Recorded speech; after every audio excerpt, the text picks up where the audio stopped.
Hello and welcome everyone. I'm your host Stefan Burns and welcome to a very special presentation on basically everything, though specifically the structure of space, time, interstellar and galactic clusters, superclusters, and meta-galaxy, plasma, and more.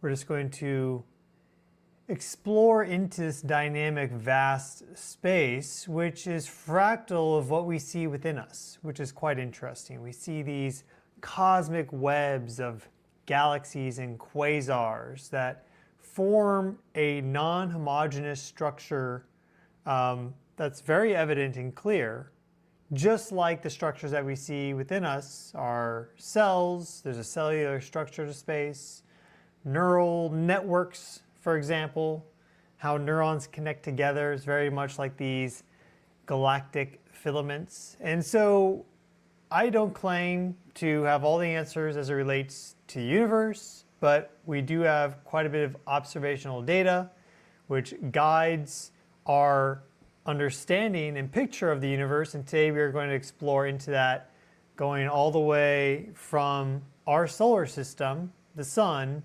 out to the meta-galaxy. That is the goal of today's video. I will do my best to guide you through that, to share what I've learned.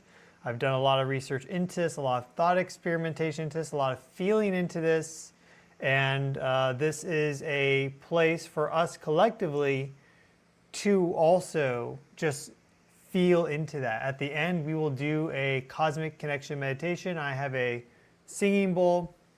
I'll play that, and we can just kind of meditate on everything that we've discussed in today's video and just in general try to connect to these energies, because this fundamentally is what I'm discussing, is how the universe is structured electromagnetically.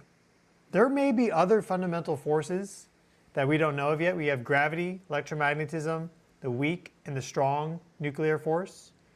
Those two are, of course, important, the strong and weak nuclear force, but they're really at the atomic scale.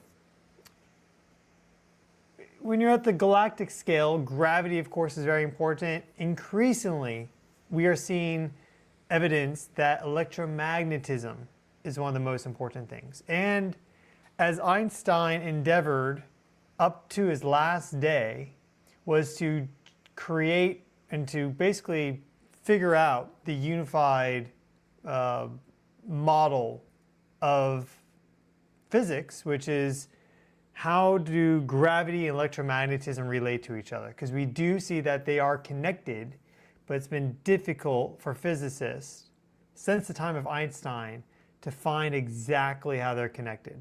So that's why observations are so important.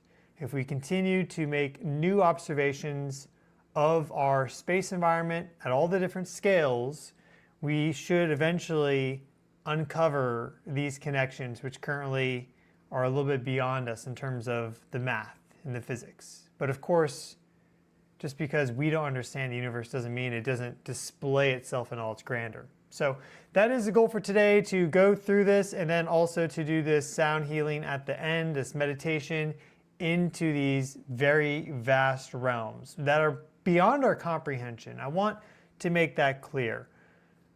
Most of our time on planet Earth is very focused on the day-to-day, what you're doing in that exact moment, the things you have to do coming up soon, you're eating, you're rushing to get to a meeting, something like this. But there's this whole expanse of consciousness that exists beyond the day-to-day. And the sliver of consciousness that we are in is a sliver. It's microscopic. I can't even probably accurately give it a percentage value. It's like 0.000000000 something percent. Like absolutely minuscule. But to connect into this, you have to spend time in that space. If you are busy and rushing or this or that, you aren't going to fundamentally expand into these territories consciously. Subconsciously, we're always there, but consciously, it's a different story. So that is the purpose of a video like this, is to help guide us into that. So anyways, without any further ado, let us discuss kind of where we are here on Earth at the beginning. And a lot of this has to do with filaments and coils of plasma and twisting plasma. Let's see what's happened actually today on the sun. So this is pretty interesting. We can go look at our 304 angstrom view of the sun right here. And this is May 2nd, 2026. That's today. We just had a very large plasma filament launched from the sun out towards Earth. And we see other filaments of plasma on the sun. What is a plasma filament? What is plasma? Plasma is the fourth state of matter. It is very highly energetic. You have solids, you have liquids, you have gases. Most people are aware of these. Now, there is a resting energy to things, which is very vast. Some people talk about rest energy and they kind of are referencing like 0-point energy, things of this nature. There's a whole bunch of crazy stuff out there. Regardless, there is a certain amount of energy just latent in, let's say, a solid. Because of the molecular bonds, you have the electrons close to the proton, it's all self-contained. If you have annihilation, for example, matter meeting antimatter, that releases a tremendous amount of energy. And in fact, it is annihilation, the process of annihilation, which may be the structuring force to our galaxy, which is something that modern physics really doesn't explore because they're so focused on the Big Bang, they're so focused on dark energy and dark matter. Observationally, we see these things exist in terms of why are things spreading out faster than expected, or we should be expecting more matter in terms of the gravitational influence than we do see in the observable universe. So we created these fictional things called dark energy and dark matter to explain what we're seeing observationally. Dark energy and dark matter don't necessarily exist. They are a current explanation for observations that we pick up, but it doesn't mean they're the correct cause of these things. So you have a tremendous amount of energy in solids, liquids, gases. Plasmas are even more energized. They're so energized that they actually split apart, and now you have these charge carriers. Now they're really electromagnetic. Rather than it being inert and maybe not having charge, some solids and liquids, whatever, they can have charge, but plasma always has a charge. And as a result of the positive, the negative polarity, you get this very unusual but interesting structuring at all different scales. Water and plasma are very similar, by the way. If you study into water, the physics of water, and study into the physics of plasma, water is almost like a fractal expression of plasma at a smaller scale. Fascinating stuff. So the sun has a bunch of plasma on it because it's a very energetic thing. You wonder where that energy comes from. The conventional explanation is that there's nuclear fusion occurring within the sun. There are other explanations out there as well, that the sun is being fed by these giant interstellar networks and what we call Birkeling currents of energy. It's probably a combination of both of them.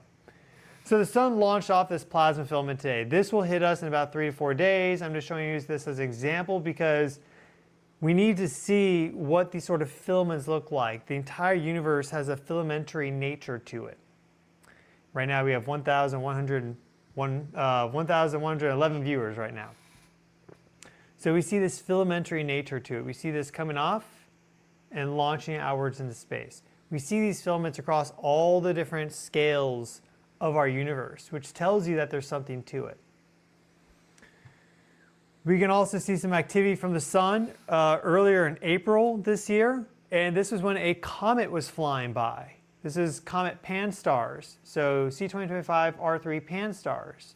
And multiple M-class flares launched out towards Pan-STARRS. We had big coronal mass ejections launch out towards this comet. And I can show you this comet really quick. Let me pull it up. So you can see that the comet is also of a filamentary nature. So this is pretty wild. Just need to get the correct image of it. Well, this is one way to watch it. Here we see, oh, what happened to it? Oh, I know. 1 second. Here we see the comet Pan-STARRS going in between the sun and the Earth, right like that, with this long plasma tail. And that has a filamentary organization to it. It's made up of gas, dust, and plasma. That's the typical thing that we see in space is gas, dust, and plasma. And I'll show you this one as well. This is a photo of Pan-STARRS, and we'll really clearly see this incredible detail with it. And so it's being energized by the sun. And as a result, we see these filaments within it. That swept by the Earth just recently, as we can see in this video here, right around the 26th, 27th of April. So we see that the sun was launching these plasma filaments out to this comet. This comet then was hit by these solar storms. You see these shock waves very clearly. Then the comet itself has a dust and plasma filament which hit the Earth. The Earth has its own magnetotail. The entire universe is made up of these twisting filaments. Really quite fascinating. And here on Earth, we connect to these energies through the Schumann resonances. If you haven't heard of these are Earth's naturally resonant wavelengths of light, or frequencies of light, in the low frequency range near 0 hertz. Specifically, it's extremely low frequency range.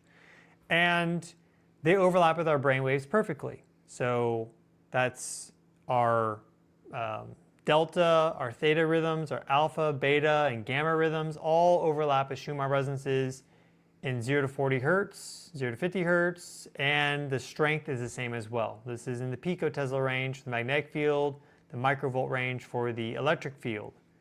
Same as our brain waves, allowing for this energy and information exchange to occur. So what I'm kind of getting at early is that we see this fractal nature to reality with these filamentary networks. And at the end of that, at our scale, we have this energy and information field which we directly connect to with our brains. So we have an established system for connecting to these ultra meta-galactic energies. It's just, can you get past the minutia of daily life? Or maybe you get stuck at the interstellar scale or the galactic scale.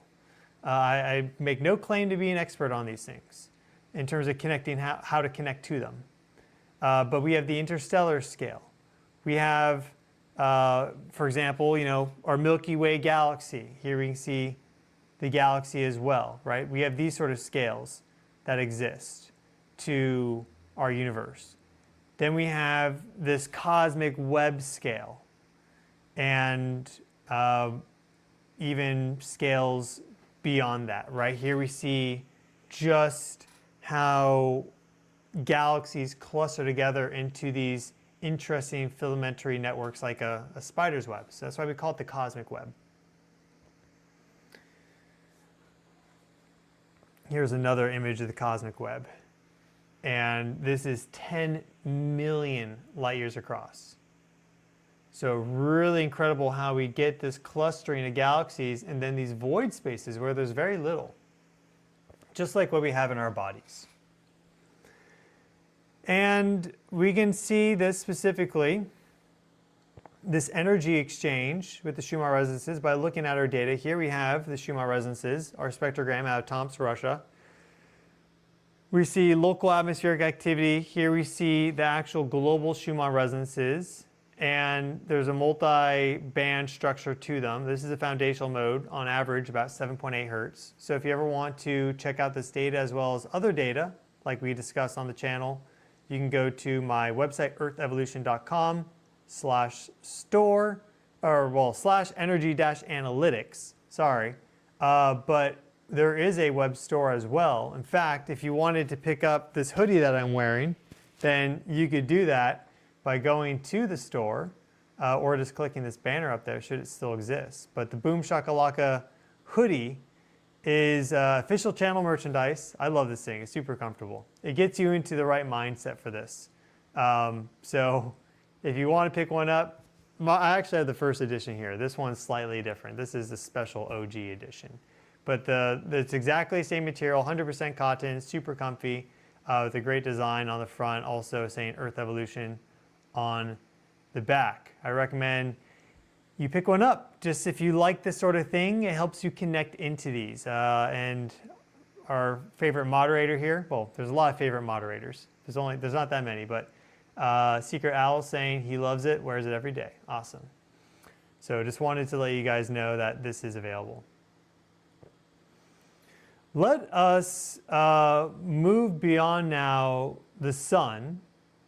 We kind of laid out how we have these energetic connections that exist, how a plasma filament on the sun exploding can interact with the Earth, connect to the Earth. We have a solar storm, a geomagnetic storm. There's an energy and information flow that's now increased between the sun and the Earth.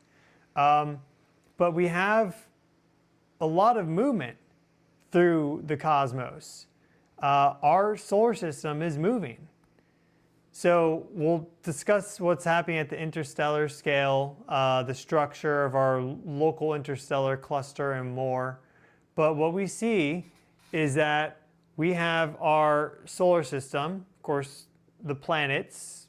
If you go out to Neptune, that's 30 astronomical units. That's pretty far out. Earth is 1 astronomical unit away from the sun. But it takes you about 120 astronomical units to clear the edge of the solar system. So it takes quite some time to get to the edge, and we've done that with 2 probes, Voyager 1 and Voyager 2, at least where they exited the heliosphere. It took them 120 astronomical units approximately. Now, as they exited, they encountered a few things. You have a termination shock, you have the heliopause, bow shock, but eventually they get into the interstellar plasma flow. And you see that this actually goes and moves around the heliosphere of our solar system, generated by the sun. The solar wind plasma outflow of the sun creates this protective bubble. So space isn't empty. Space in our solar system isn't empty. It's filled with plasma. The universe is 99.9% plasma. Interstellar space is filled with plasma. And so we're charting a course through this, as you can see. And keep in mind that all the while the sun is traveling, the planets are spinning around it as well. So there's this natural spinning to our movement, just like how these plasma filaments twist and spin around themselves as well. And the plasma filaments can be coming off the sun. The plasma filaments can actually be made up of galactic superclusters. So millions of galaxies. Really wild stuff. As you go further out, you get to the local bubble. So this is a structure that we are in, and there are different clouds and pockets of plasma generated by different stars. You have what are known as Strömgren spheres, and some stars have higher frequency light output than others. Right? Every star is emitting light across the electromagnetic spectrum, from radio waves all the way up to gamma rays, though not every star is doing gamma rays that often.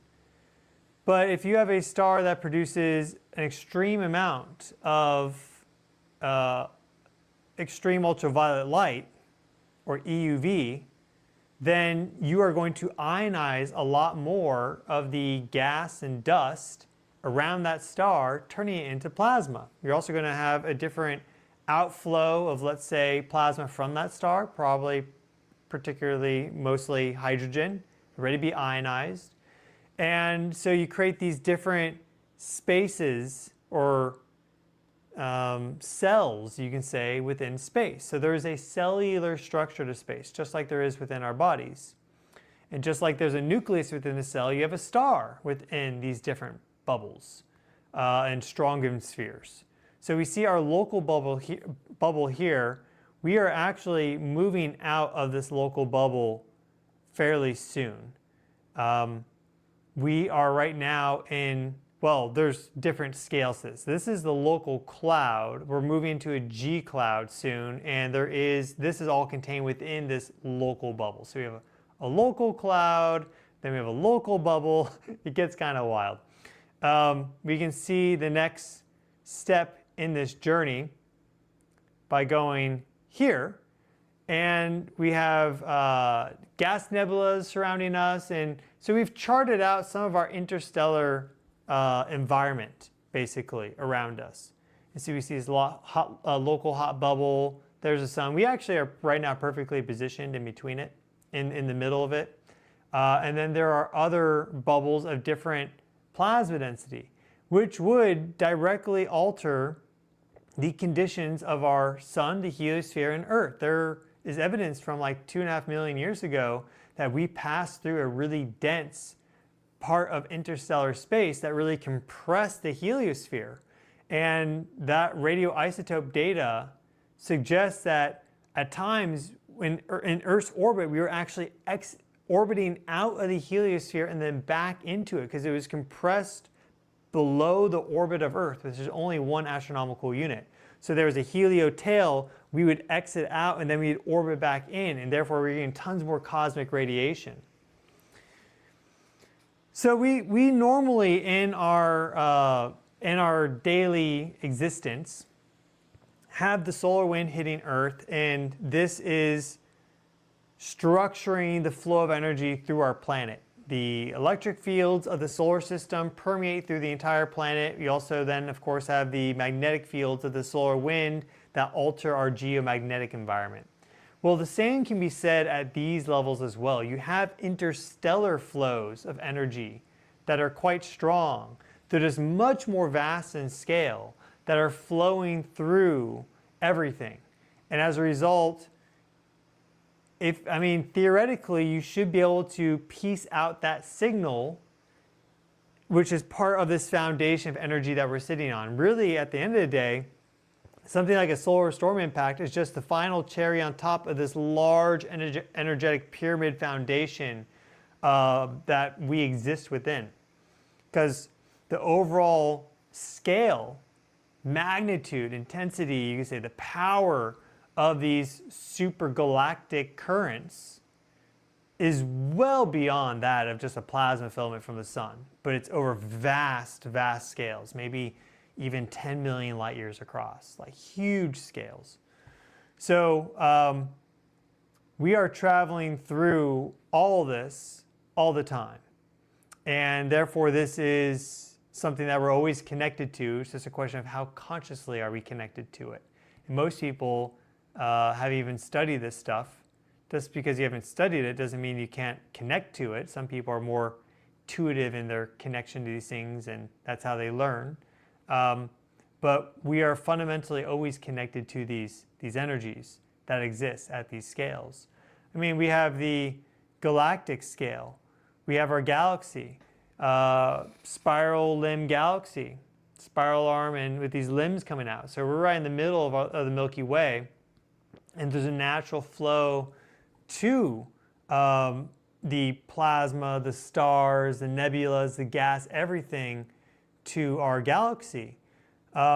Interestingly enough, you have galactic ordering and structuring that exists. Of course, we see that there is this rotation coming from the center of the galaxy, and you have this angular momentum that's been spread out to the periphery. The central body of the galaxy is likely what had most of the angular momentum, And then as plasma was brought into co-rotation around this central body, angular momentum was transferred to these spiral arms.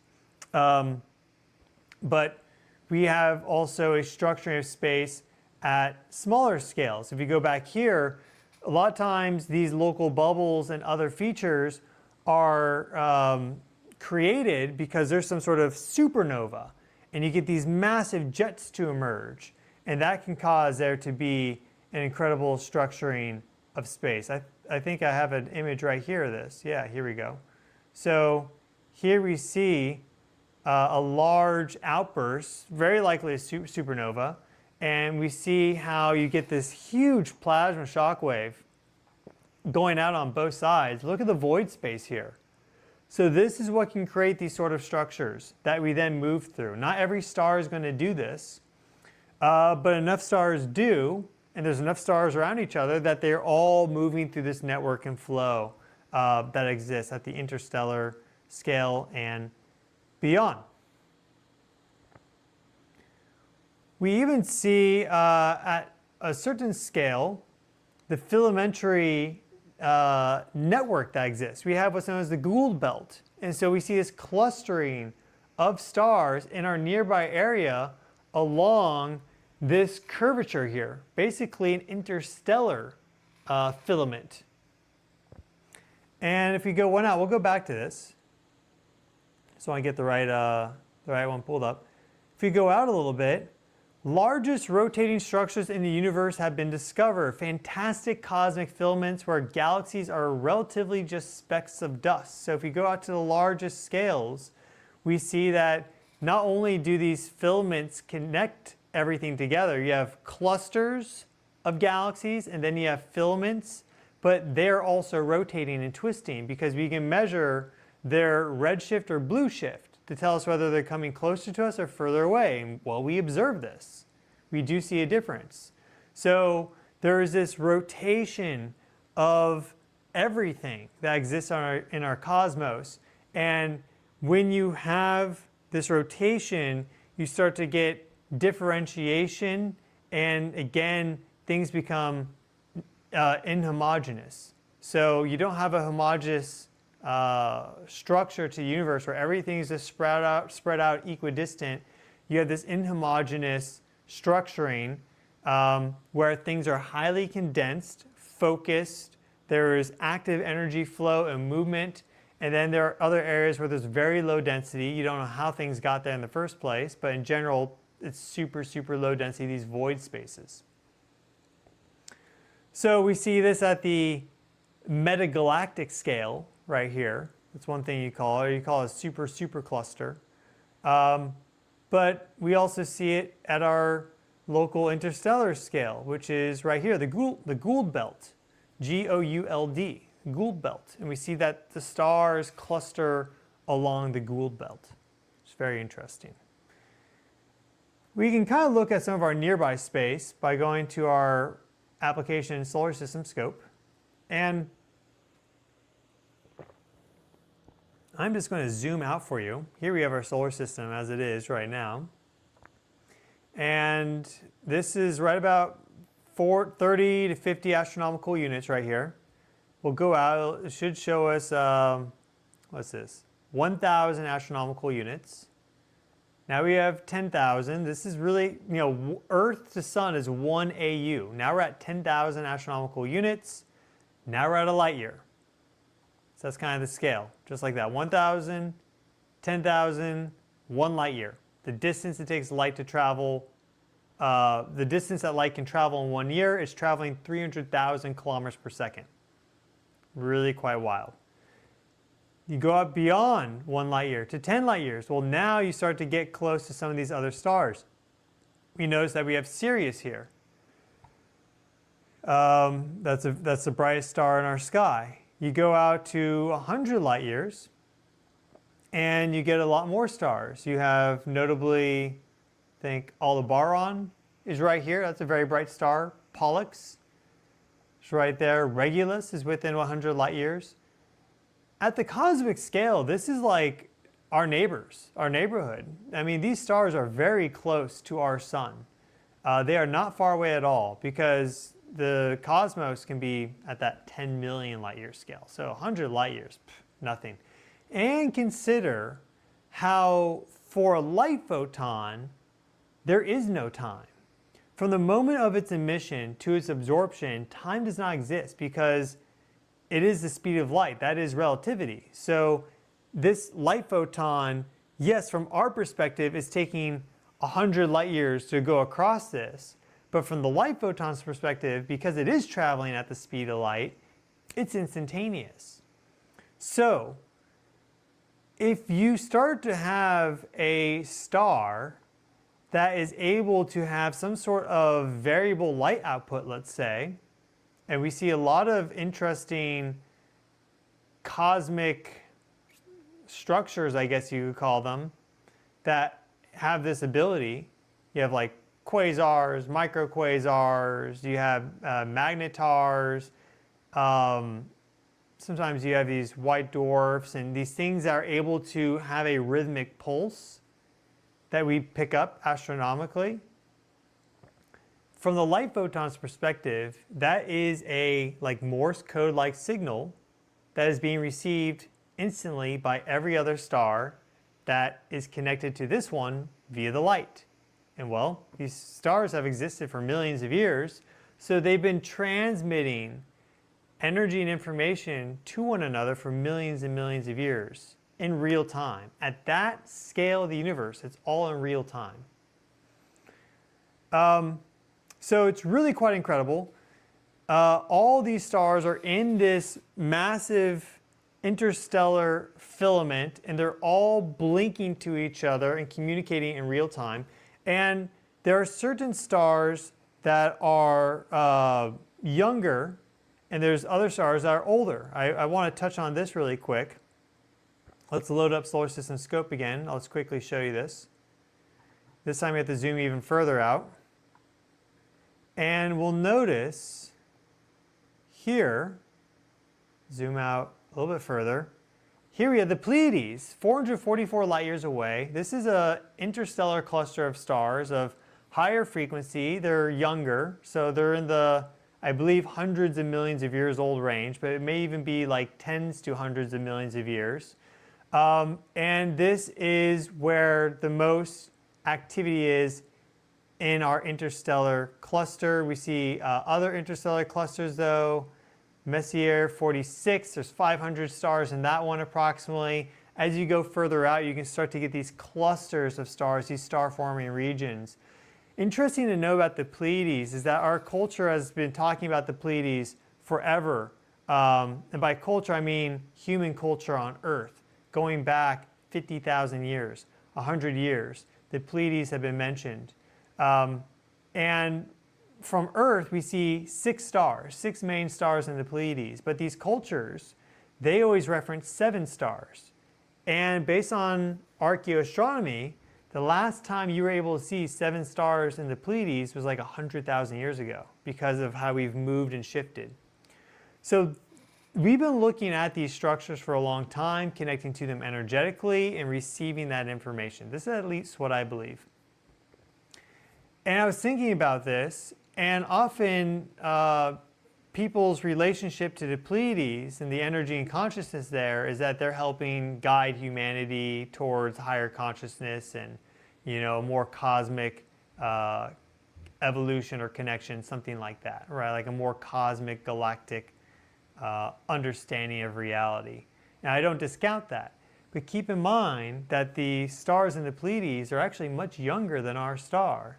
So while we may not be in a big star cluster like the stars of the Pleiades, where there's hundreds of stars, our star is about 4.5 billion years old. It's actually, you know, pretty old. And it has a planetary system that's been around for just as long. And there's a lot of chaos in the universe. So we see rogue planets and interstellar objects and stars being ripped apart to shreds and supernova explosions, and like it's a crazy place. So I do think there's also this bidirectionality where there is this interest from the Pleiades in our little lonely star system because we're actually doing something quite right. I think that's interesting. I think all these different points in space, whether it's a star or binary or triple or sextuple star system or some sort of like micro quasar or whatever it is, I'm not fully convinced on black holes personally, but let's just lump them in there. Black holes, everything, I think they're all connected together and communicating information with one another, which is really quite fascinating. Here we see an image from James Webb, and we see one big galaxy among many, many, many galaxies. So now we're zooming out in scale. We see that these galaxies really occupy space just like stars do, but at vast scales. I mean, the Milky Way galaxy is 100,000 light years across. So now we're talking at the millions of light years scale, the distance between galaxies. Our closest galaxy is Andromeda, and we are on a collision course with Andromeda, right? We're not moving away from each other. When you talk to most astrophysicists, they're always talking about everything is moving away and dispersing out, and the density is growing lower, and there's going to be this heat death to the universe where everything just goes cold and dies. And this is because they took this inflation that is sometimes seen and they just extrapolated it out to infinity to give you this claim that the universe will die heat death in 80 septrillion years or something. We don't know. But what we do see is, again, that matter in our universe, right, not just the void emptiness of space, it congregates and moves together. And our nearest galaxy, Andromeda, is moving to impact the Milky Way. It's going to take a long time, but eventually the two will fuse together. So at least in our local club, it looks like everything's coming together. And we see that if we go further out. But we do see something interesting here. James Webb also reveals that most galaxies rotate clockwise. So here's a really important point.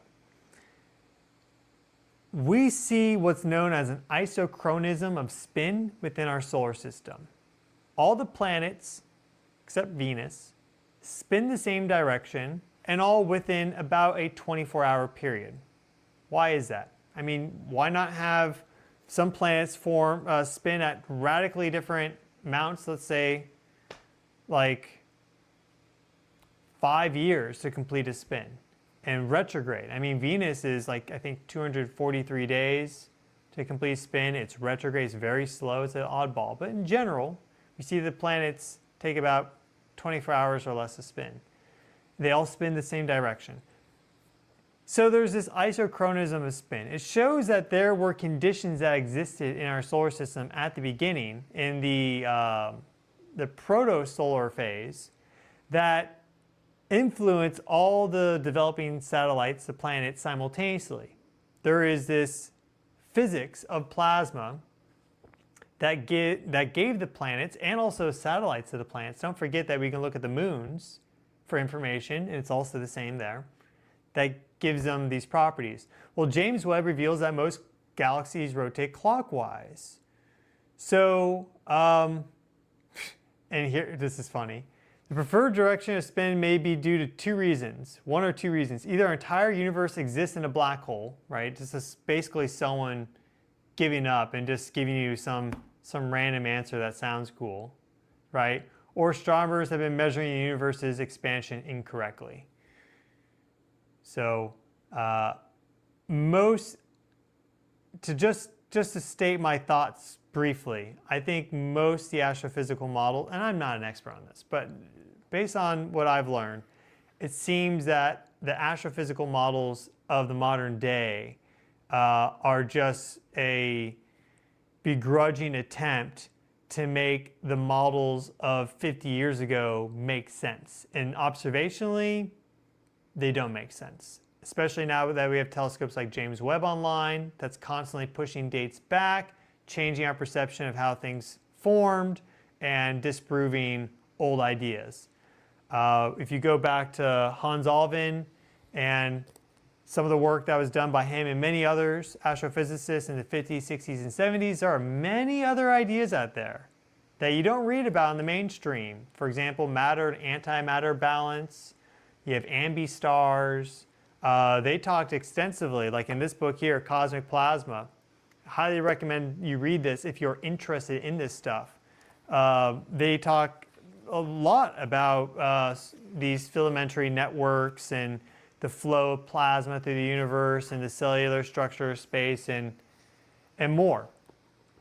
And that is what we see observationally across all the different scales. We see a cellular structure at the solar system level, right? Planets have a magnetic field, most of them do. And that forms like a certain force field cellular structure for the planet. We see the sun as a heliosphere. We see this structure at the interstellar scale, at the galactic scale, so on and so forth. So there is this isochronism of spin apparently for galaxies as well, showing that there are these forces that are able to imprint this angular momentum at the galactic scale. What we see is that if you have plasma brought into partial rotation, partial co-rotation around a central body that's magnetized, a rotating central body that's magnetized, everything can start to move together. So this is evidence that there are these larger, let's say, extragalactic currents of energy that flow through everything, connect everything together, that guide the very structure, format, spin, physics of our universe. And it's fractal all the way down. So it's not an exaggeration to say, it's not untrue to say that there is a universe within each and every single one of us. I really believe that. I think if you were to then keep piercing down to the atomic level, the quark level, and beyond, if you can drill even beyond that, I think effectively it's just all this one continuous loop. So hidden structures in the young universe. Some of this data that's come out recently has been from HET-DEX, and this is some new basically explorations that have been undertaken recently to map the universe. We can see, I believe it's this one, no, it's this one right here. Yeah, so here we see this image I was just showing you. And so they did these extensive scans all across the universe, and basically every galaxy was a point source, a dot of light, like a 1, 0, and they were able to create these cosmic web maps as a result. So we see these strong clusters, these filamentary networks, just like neural patterning and neural networks. Really fascinating stuff. Now, specifically what we're looking at here is excited hydrogen, and we're looking at the Lyman alpha wavelength. So what is excited hydrogen? It's plasma. Excited means it's ionized. We're looking at plasma filamentary networks here, but at a 10 million light year scale. And once you have plasma, you have magnetic fields, you have electric fields. So there is this larger extragalactic force field network that exists. That's flowing through our planet right now. Now, how do we necessarily measure that? It's so base load foundational, it's not even really possible, I don't think. At least with current technology. But that exists. The interstellar filamentary networks are piercing through our solar system, our star, our Earth. Those exist. And then, of course, we have our solar system scale. The solar storm hits us, or the tail of the plasma tail of a comet hits us, right? All these different flows of energy exist, and they influence us. And us being in perfect resonance with the Earth, our brainwaves, Schumann resonances, all the different vibrations, theoretically allows for this information energy flow between us and all the different scales of the cosmos. So I do think it is possible to stretch out to these vast, vast horizons and just to experience the omnipotence of God, you could say.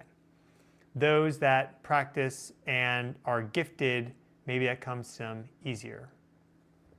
So we are always flying through this cosmic web, and if you look at it at a very fine scale, You don't really see it, but with these ultra high resolution, full cosmic sky maps, we're now starting to reveal the secrets of the universe. And this is really where you have to go just before we get to the sound healing, which we'll do next now, and meditate on this. You really have to, at least this is my thought, you really have to come back to this, because observationally we see this all across the board, again, all the different scales as I have mentioned, but when we're also observing this at the biggest scale, the meta-galactic scale, there's something to it.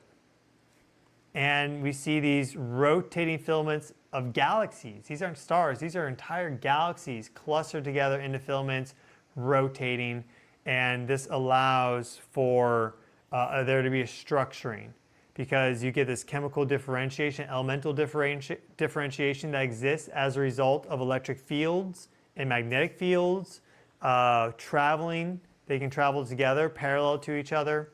There's a whole bunch of crazy physics there. But we see this structuring and how things are not homogeneous. They have different properties, which if you have a galaxy at, let's say, the edge of a filament versus the center, or a galaxy in a cluster or a galaxy in a void, it's very likely to have completely different properties energetically. The elemental composition is likely to be different, and how those elements interact together is also likely to be different. But if we're observing this at the largest scale, then that's kind of how we have to build our theories going forward, and that's what we need to build from. And then we see at the smallest scale too. So that's confirming that this is what reality is, to the best of our knowledge. So really incredible stuff. I love researching into this. It's honestly a little difficult to talk about this because it's just kind of so mind-bending and vast in scale that you don't really know where to start or where to go. At least it can be difficult. And if you just have like a straight science presentation, maybe it's a little too dry. So I hope you found that interesting. Let us now do a cosmic connection meditation. I'll pull out a sound bowl and let's just meditate on everything that we've kind of discussed and learned today, and do our best to connect to these different energy fields that exist at the solar level, at the interstellar level, the galactic level, the extragalactic level, the metagalactic level, and more. Okay.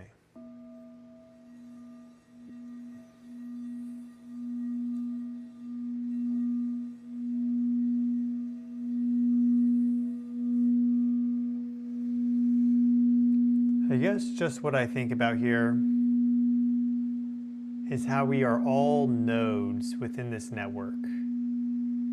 If you have these super clusters of galaxies, and those are a node, you have these clusters of stars at the interstellar scale, you have the sun itself as a node within this network, these Birkeland currents connecting them to other stars, all the stars connected together with these plasma currents, also simply with the light that they emit.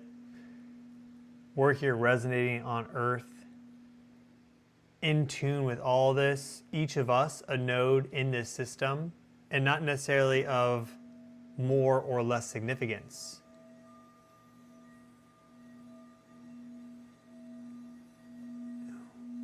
Everything has an equality to it.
famous quote by Nikola Tesla is that you can discover the secrets of the universe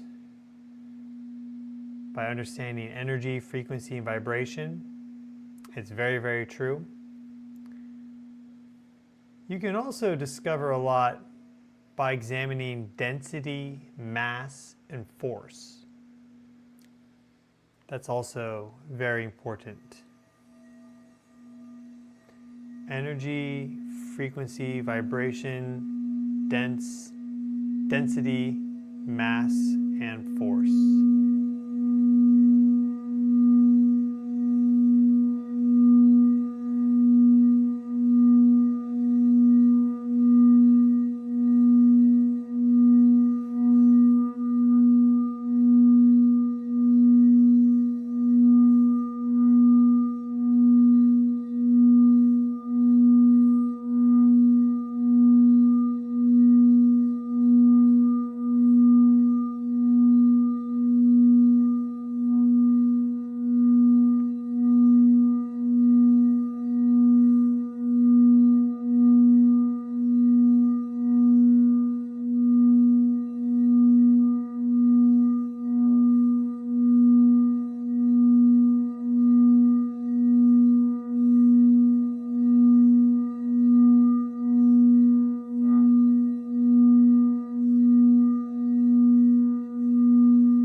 We are going to start with our sun. Envision the sun in your mind's eye.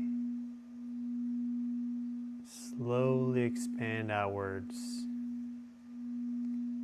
You see Alpha, Proxima Centauri, 3 stars shimmering 4 light years away. Sirius, 8 light years away. Go out further. You see Regulus, Pollux, Aldebaran, Betelgeuse, the Pleiades, a whole interstellar cluster of bright, beautiful stars connected to our star with these incredible filaments of plasma and energy feeding into the poles of the sun, where the magnetic field extends outwards into deep interstellar space. As you go out further, you see us all connected into the spiral arm of the Milky Way. Even beyond that, you see Andromeda slowly coming in for collision, mixing, a dance between 2 giants. Then you have the local galactic cluster, hundreds of galaxies arranged closely together within a galactic filament. And those galactic filaments themselves are tightly wound into a supergalactic filament, which is connected to extragalactic clusters of galaxies, and other incredibly bright, energetic objects, making up the larger universe as we know it. What you could call the meta-galaxy.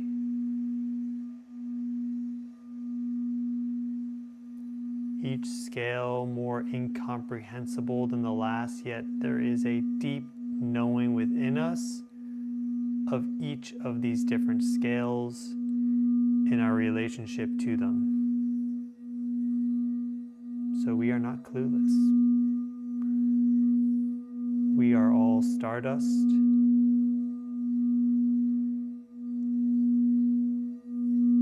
And are in a direct familial relationship with the entire universe.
Thank you all for joining me in today's deep exploration of the cosmos.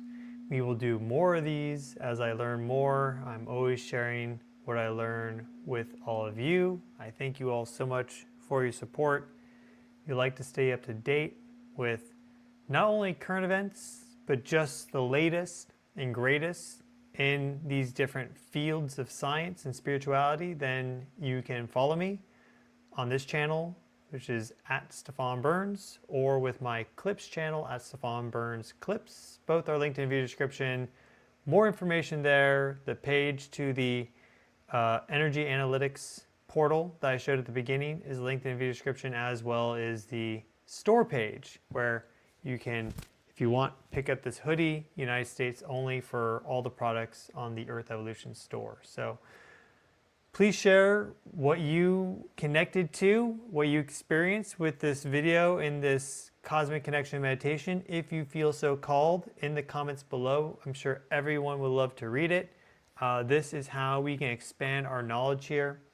One idea, and I think there's a lot to this, one idea with the Pleiades in these ancient cultures, knowing that there were 7 stars, isn't even necessarily dependent on them having seen 7 stars 10,000 or 100,000 years ago. It's the fact that they just connected their consciousness to a star system and were given the information that there were 7 stars, even though you only see 7 main stars. Of course, there's dozens and dozens of lesser stars too.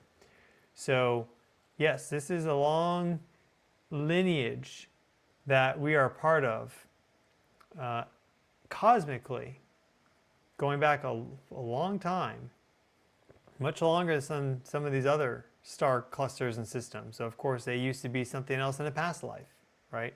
The energy is always moving, transmutating, taking on new form and more. So we'll explore a lot more into this. Thank you all so much for watching. Wishing each and every single one of you well. Please take care of yourselves. Have a great day, and I'll see you all in the next video.